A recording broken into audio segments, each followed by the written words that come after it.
Hi there, Year 5.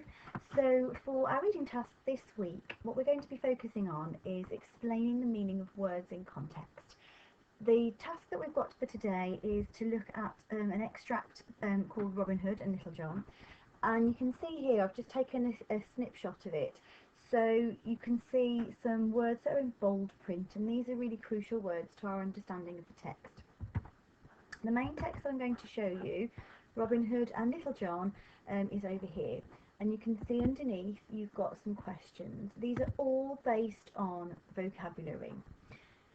Further on we've got a little bit more of the text, and then you'll see at the very end there's a range of Vipers questions. So R for retrieval, V for vocabulary, E for explaining, I for inferring, and S for summarising. So what we've got here is an extract. They passed the graveyard on the edge of the village by the light of a full moon, and the hoot of an owl signalled their passage. They spent the next few hours trudging through the gloom of the forest on their way back to Nottingham. Mist hung about the ground at knee-height, giving the forest an ethereal feel. Robin's friend Will turned to him and confessed quietly that he wasn't happy about the uncomfortable silence which enveloped the woods. Usually, even at such an early hour, the woods were filled with noises, but tonight all was deathly silent. They reached the river crossing just after dawn had broken, and found a sun-dappled space to sit, eat, and rest a while, before crossing the water into the part of the forest inhabited by outlaws. Robin stood and stretched before, retrieving his pack, his quiver, and his bow. "Come on," he said to Will, who lay napping in the heather, as he nudged him with the toe of his boot. "How much longer is it?" said Will, screwing up his face and shielding his eyes from the low-hanging sun. "We've all been working all night." "Not much further," said Robin, "but keep your wits about you now. You never know who is lurking in the woods on the western side." So, that's the first extract, and these 6 vocabulary questions all relate to those three short paragraphs.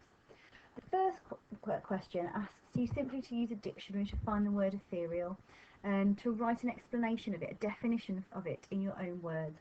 You could use a physical dictionary and practice your alphabetisation skills, or you could use an online dictionary.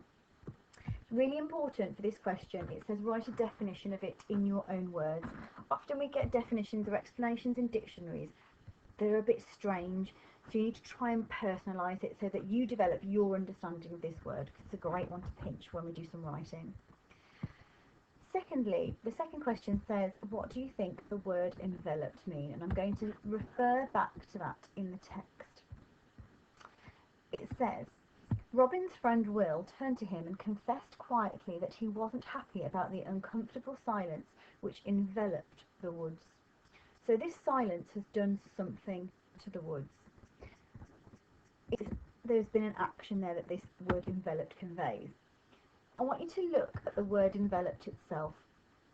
If we take the suffix off the ending, we get the word envelope.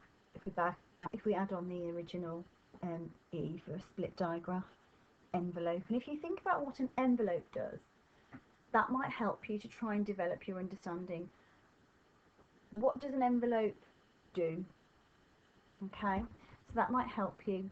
That strategy, looking at words, changing the suffixes, looking at root words, trying to think about meanings, will really help you as you go through the text.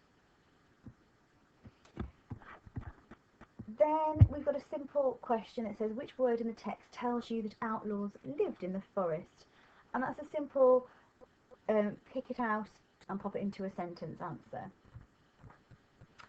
The question here, outlaw, is a compound word made of 2 smaller words. That literally tells you what you're looking for. A compound word is made of 2 smaller words.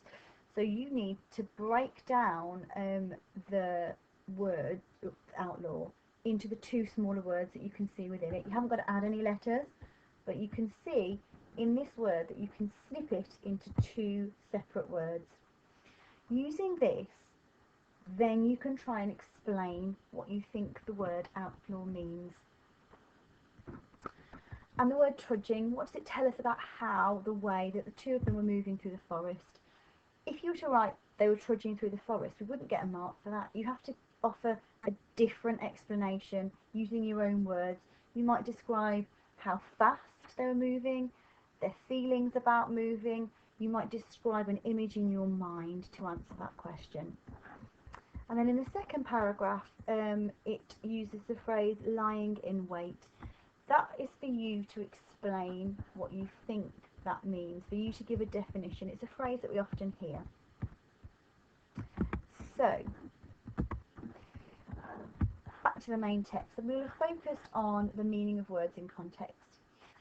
Once you finish the first section of text, then what I'd like you to do is to scroll down onto the second side and read the second half of the text and answer the questions again in full sentences. I hope that's okay for you, Year 5. And don't forget, if you feel you want to practice any further reading skills, there are some supplementary texts within the folder this week. Take care.